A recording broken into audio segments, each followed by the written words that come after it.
கொல்கத்தால இருந்து சென்னைக்கு வந்துட்டு இருந்த ஒரு விமானத்துல பயணி ஒருத்தருக்கு திடீரென நெஞ்சுவலி வந்ததால குறிப்பிட்ட நேரத்துக்கு முன்னதாகவே விமானம் தரையிறக்கப்பட்ட சம்பவம் ஒன்று தமிழகத்துல நடந்திருக்கு.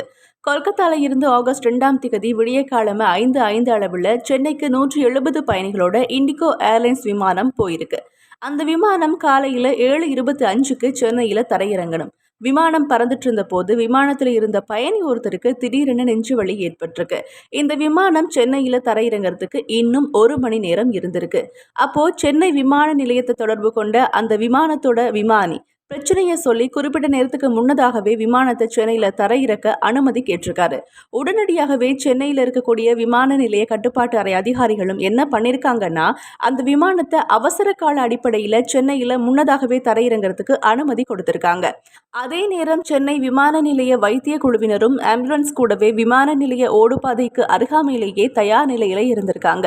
காலையில 7:25க்கு தரையிறங்க வேண்டிய அந்த விமானம் 35 நிமிடங்கள் முன்னதாகவே, அதாவது காலையில 6:50க்கு எல்லாமே சென்னையில தரையிறங்கியாச்சு. உடனடியா விமான நிலைய வைத்திய குழு அந்த பயணியை ஆம்புலன்ஸ்க்கு மாற்றி சென்னையில இருக்கிற ஒரு தனியார் வைத்தியசாலைக்கு கொண்டு போயிருக்காங்க. இப்போ அந்த பயணியோட நிலைமையை அறிஞ்சு செயற்பட்ட இண்டிகோ ஏர்லைன்ஸ் விமானத்தோட விமானிக்கு எல்லாருமே பாராட்டு தெரிவிச்சிருக்காங்க.